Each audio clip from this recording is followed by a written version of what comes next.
Hello mga casters, welcome back no. So welcome to another vlog again. So good afternoon. So time check, I think it's already 3:29 p.m. and today is Thursday, okay? So this will just be a short video no. Hindi tayo mag rides ano lang, we'll be talking about the preventive maintenance na undergo sa motor natin no. So what are those preventive maintenance na na-undergo sa motor natin, knowing na yung age na is already 3 years, 8 months, and 2 days, okay? And aside from the preventive maintenance mga casters, we'll also be talking about the accessories na mga na-upgrade natin, no? Mga accessories na mga aftermarket na accessories na na-install sa motor natin, no? Because, di ba, alam niyo naman mga casters na marami na akong na-install na accessories, pero in every installation wala akong nagawang vlog kasi wala pa tayong camera that time no. So yung gagawin ko ngayon is iisahin ko na lang lahat ng mga accessories, explain ko na lang lahat, and mag-post lang ako ng mga pictures no, para at least makita niyo yung mga accessories na na-install sa motor natin during that time. And of course ipakita ko naman sa inyo mga casters yung mga actual na accessories na nakakabit ngayon presently sa motor natin, okay? So yun mga casters. First na accessory na napa-install natin sa motor natin no is yung alloy box ko na 45 liters no. So I'm from Cebu, tapos yung time na yun, yung bago pang yung motor ko, mga wala pang 3 months, first thing na talaga na pinakaunang na come up ko na dapat ko ilagay sa motor ko is yung alloy box ko no. So hindi pa ako makalimot sa price nun. Nag-order ako nun sa, I think sa Luzon no, na area. Na-contact ko yung seller through Facebook. Nabili ko yun sa halagang 13,500. Pero unfortunately mga casters, hindi nyo na makikita yung 45 liters ko na box kasi iba na kasi yung gamit ko ngayon, yung 55 liters na. Oo. Pero nung nabili ko yun mga casters, yung 45 liters, of course kasama na yun yung base plate. Ito yung tinatawag na base plate, and hindi attach ito kung walang bracket. Ito naman yung bracket mga casters, okay? So itong bracket na nakikita nyo mga casters, ito talaga yung pinaka-actual na bracket na order ko way back 2020 pa talaga no, nung nabili natin yung 45 liters. I forgot the brand no, basta ito yung bracket. Kasi yung nakikita niyo yung base plate ngayon mga casters, ito na yung base plate sa nabili kong bracket na yung 55 liters na, okay? Pero yung bracket sa 45 liters no, na nabili ko dati, yung pinakaunang accessory na napa-install ko sa motor ko is yung 45 liters. At ito pa rin yung bracket. Medyo bago lang siya tingnan kasi dumaan na kasi ito ng repaint no. So nabili ko yung bracket na 45 liters mga casters way back October 1, 2020 no. So I forgot the date kung kailan yun na pa-install no, basta kay October 1 ko yun nabili. So yung pangalawa mga casters na nilagay ko sa motor ko is yung, I'm not sure ha, pero yung tawag dito is I think yung front fender extension ata no.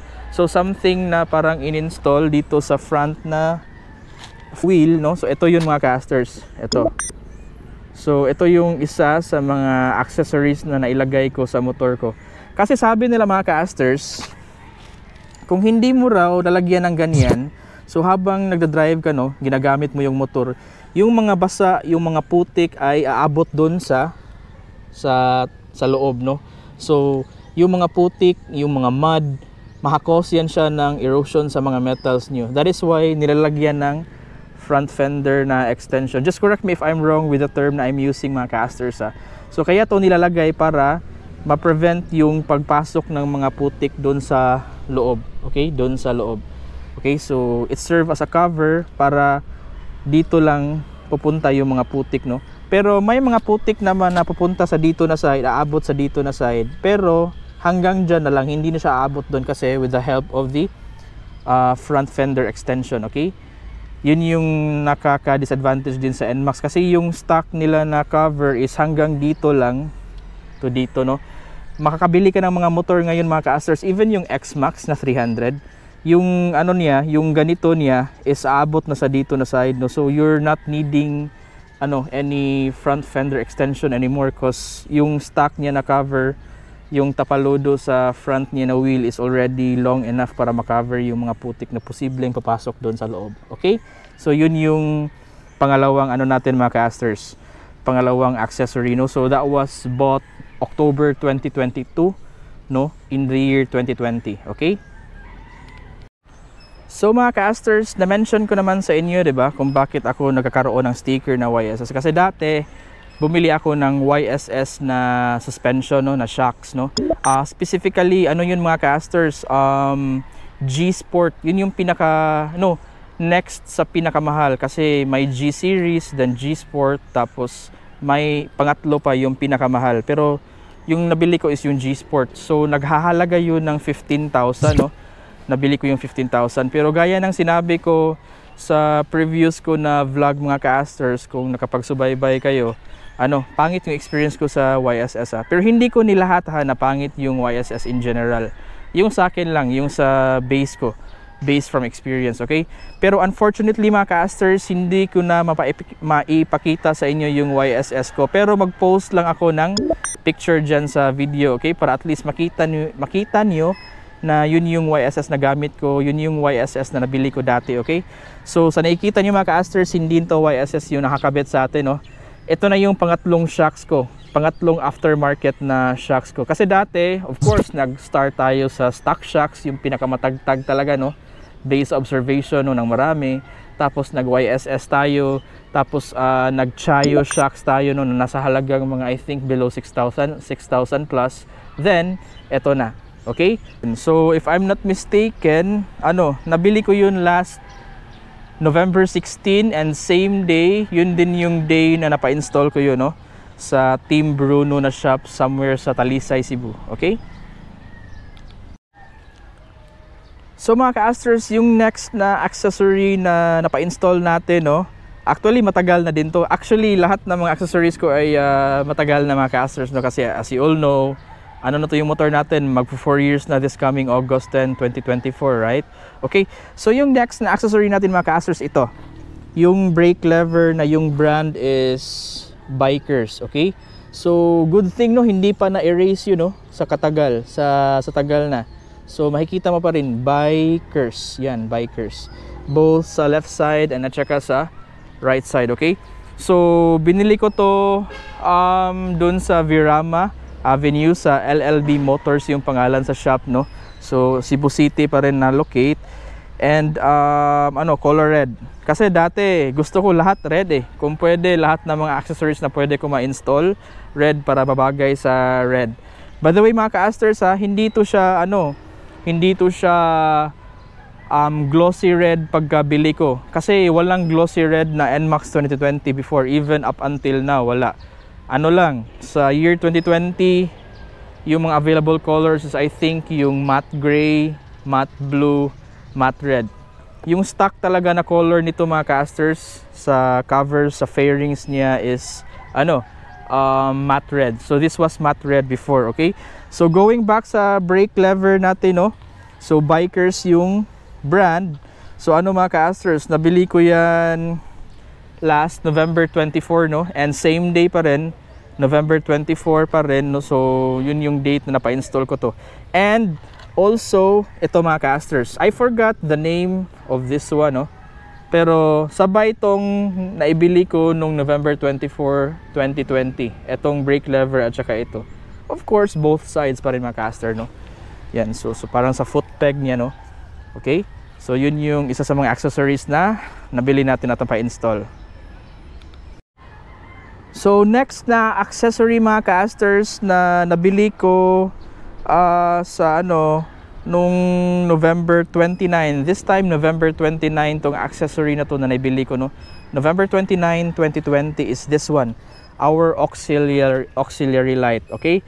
So the name or the brand of our auxiliary light is K-S3 Reaper or K3S. I'm not sure kung ano yung sakto sa dalawa. K3S Reaper ata.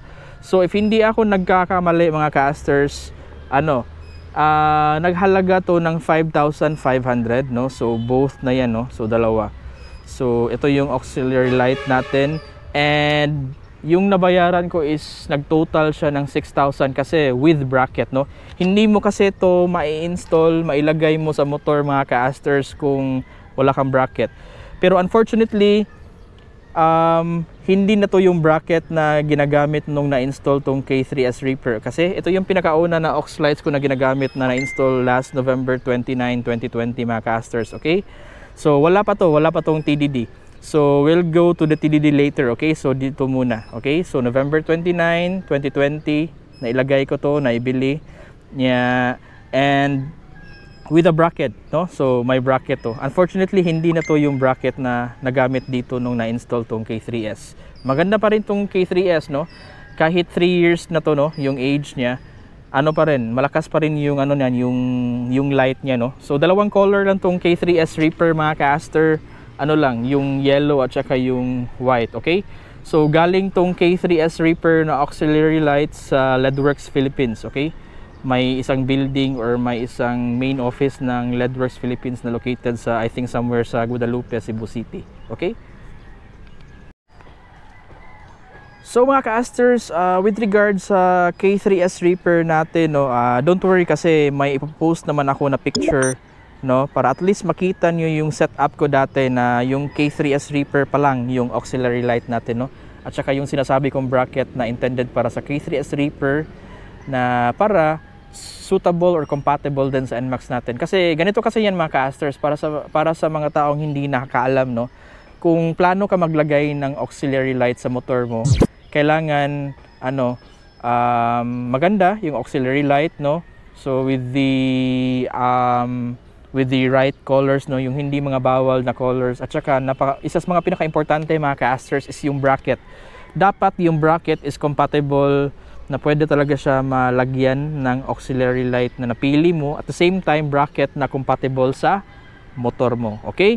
So I'll just post the picture, no, para makita nyo, kasi if titingin kayo sa video, wala na, ito na yung kasi yung actual na current setup ko ngayon, okay?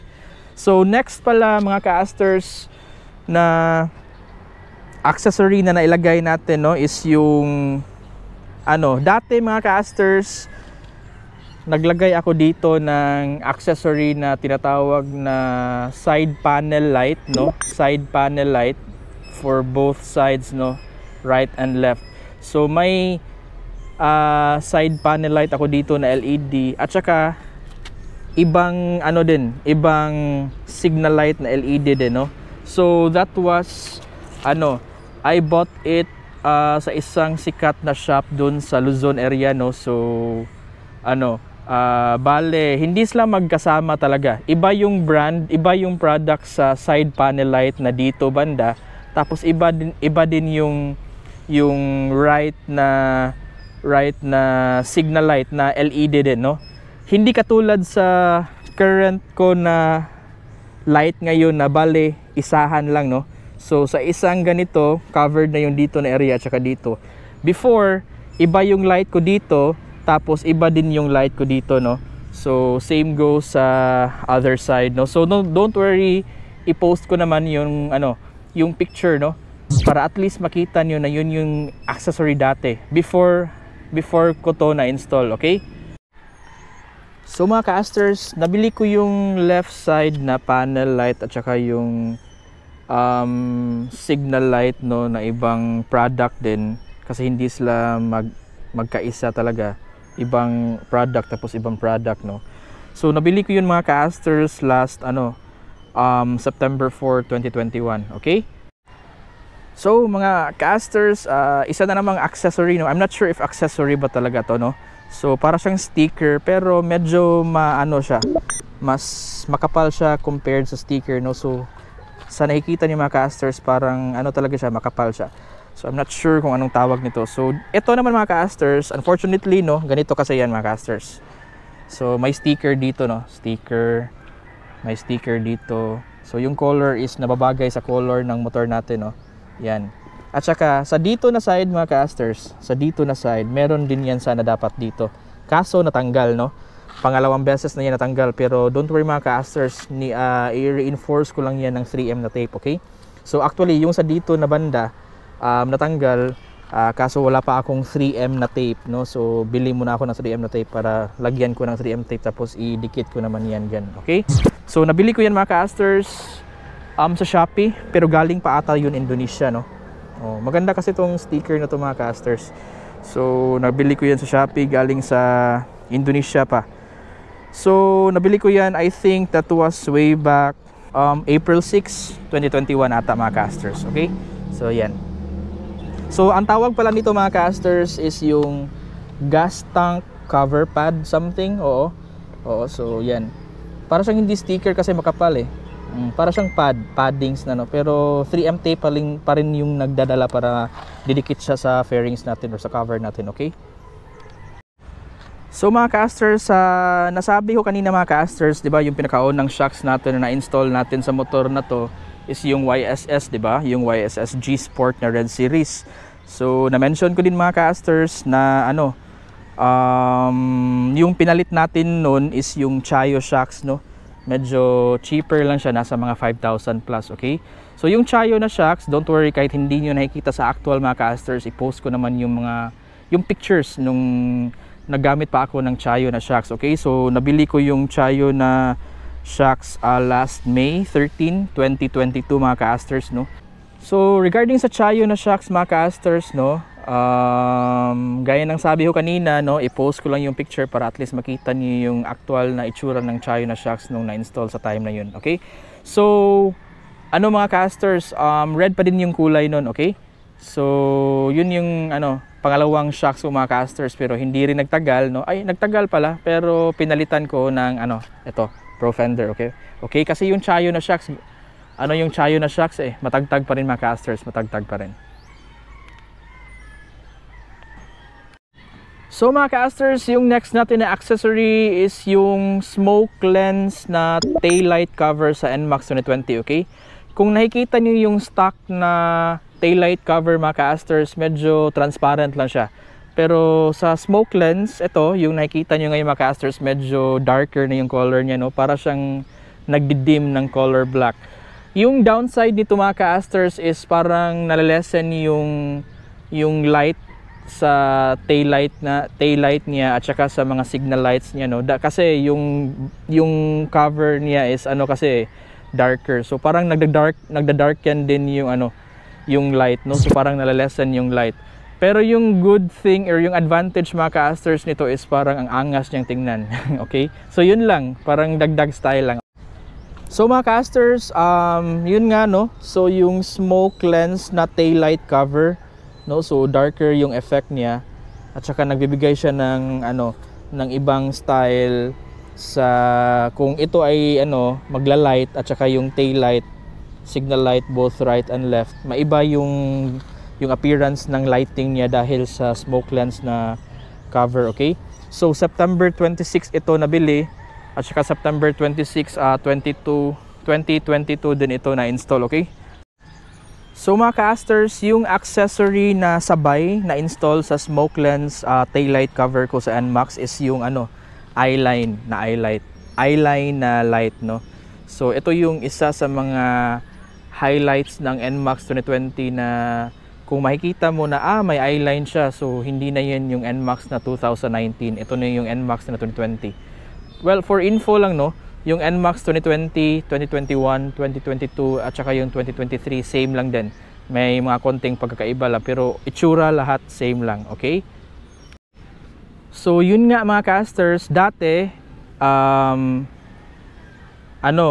napa-install ko yung eyeline na light dito, no.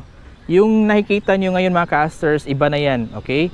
So yung brand nun mga casters is yung GMA products, no, yung GPA na eyeline light para sa NMAX 2020, no. So the reason why I changed that into this one mga casters currently sa nakikita nyo, it's because mas malakas to umilaw kumpara sa GMA na GPA na eyeline na light para sa NMAX 2020, okay? So mga casters, yung mga next na accessory na ipakita ko sa inyo mga casters is dito, ito. So ito, yung signal light ko. Hindi na to yung stock na signal light caster, ha. So I mean mirror pala, mirror, no. yung side mirror natin. So yung side mirror natin is, yung product is GMA, no, Ducati Nemo side mirror. I forgot the date kung when to nabili, no. I forgot the date also when na-install. Pero I'm sure na nasa around 700 plus to nung naibili ko to, okay? Oh.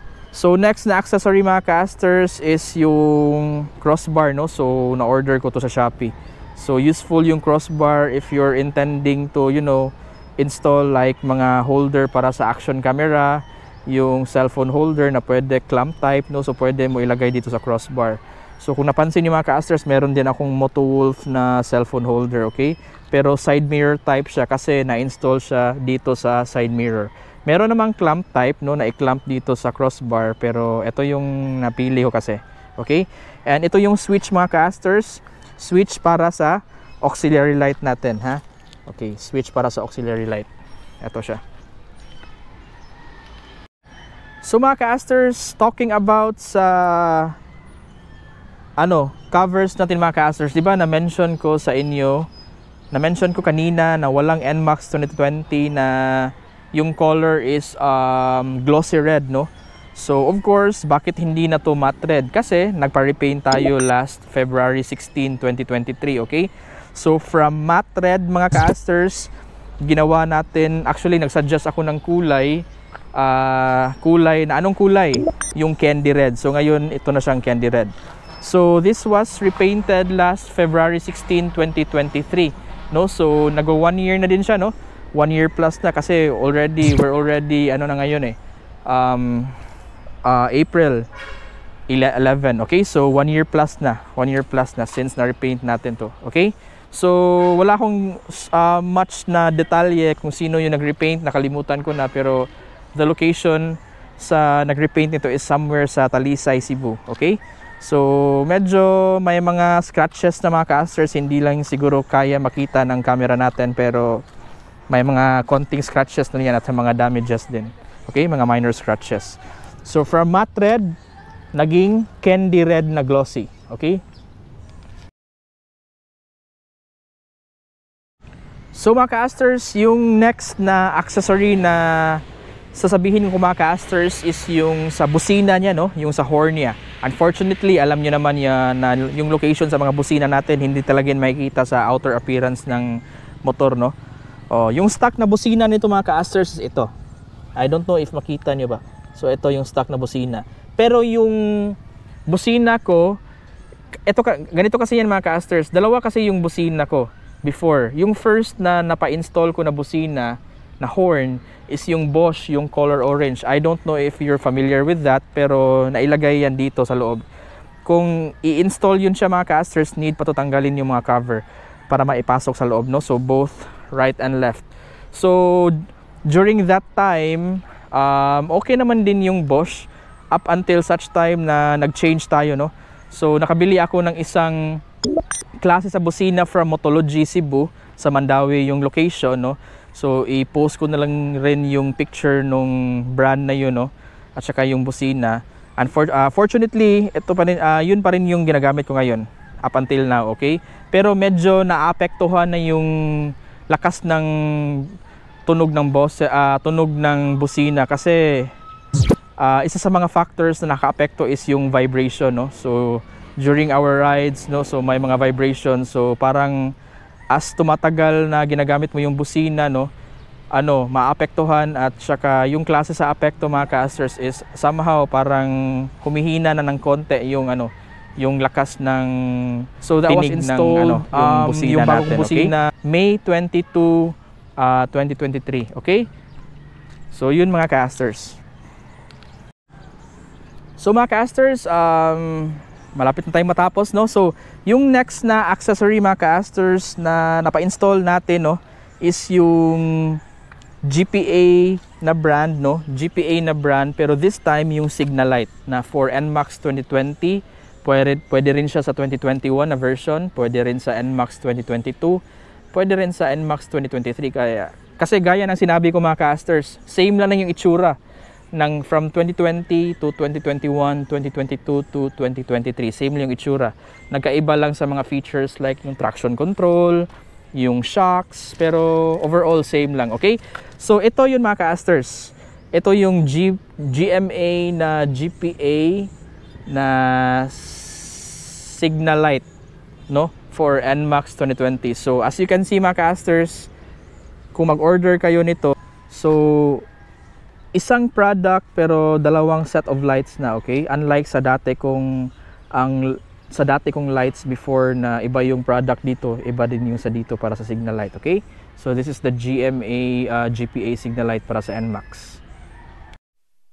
So mga casters, for our next na accessory no is our TDD Night Ranger na auxiliary light, no. Ang laki compared sa K3S Reaper natin, okay? So na-order ko to sa site nila, no. So nung dumating to, that was July 3, 2023. So etong TDD Night Ranger mga casters, hindi to siya simple, no. So may 7 modes to. In each mode iba-iba yung mga lights, yung different kinds of lights, okay? So for now mga casters, yung setup ko nito is high and low lang. So hindi ko medyo na-maximize yung 7 modes niya. Kaya may separate vlog ako na ipa 7 modes ko talaga to. So titingnan nyo na lang yung mga casters, mag-update lang ako, okay?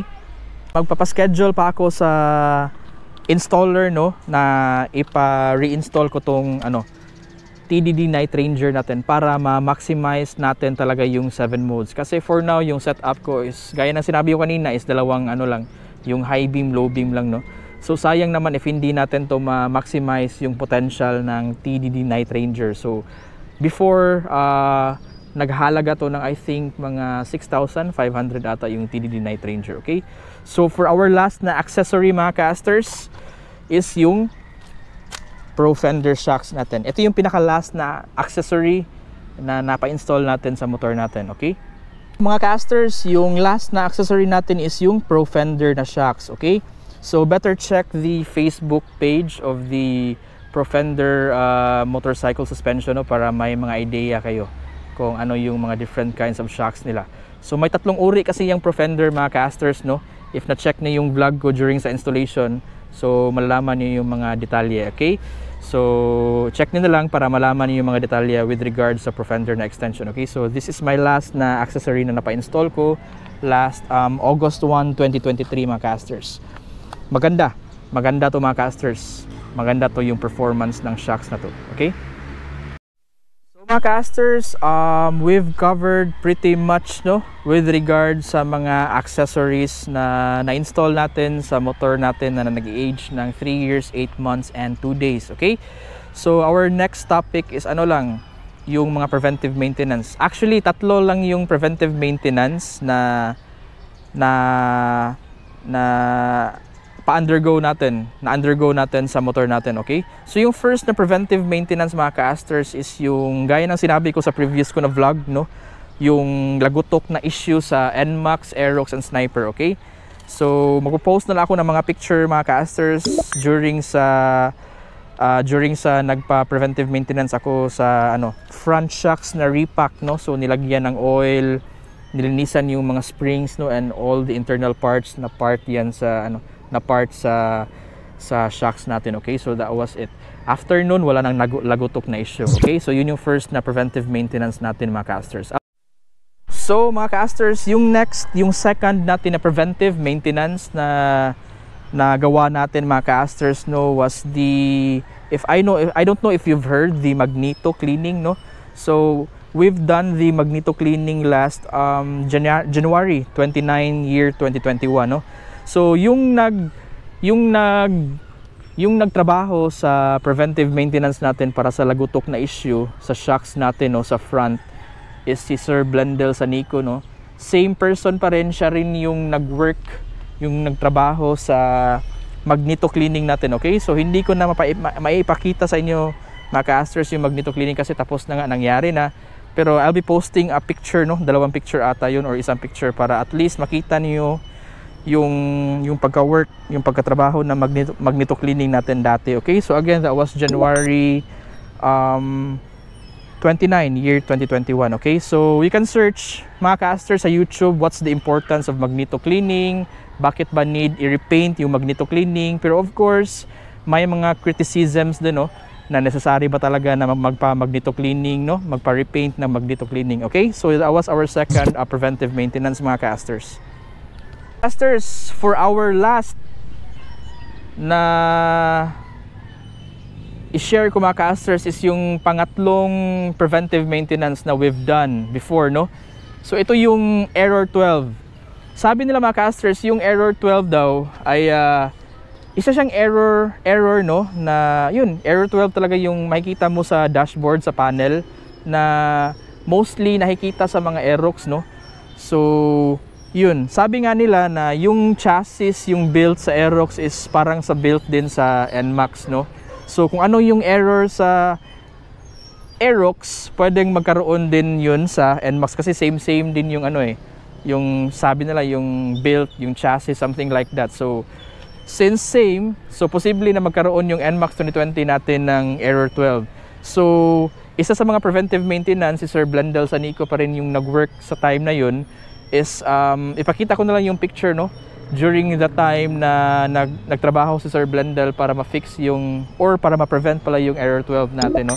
So he was using the AdPro na brand something para ano, kasi itong error 12, mga casters, I think somewhere dito, no, or sa kabilang side need mo tanggalin, no. For example, if let's just say nandito na side, no, so yung error 12 kasi masusunog kasi yan, mga casters. Isa siyang mga set of wirings na during, like, if magwash ka sa motor mo, no, so may mga papasok na mga tubig doon, tapos doon pupunta sa mga connection sa mga wirings, ang tendency masusunog siya, so causing error 12, tapos mag-appear siya dito sa panel ng Aerox, magsasabi na error 12 something.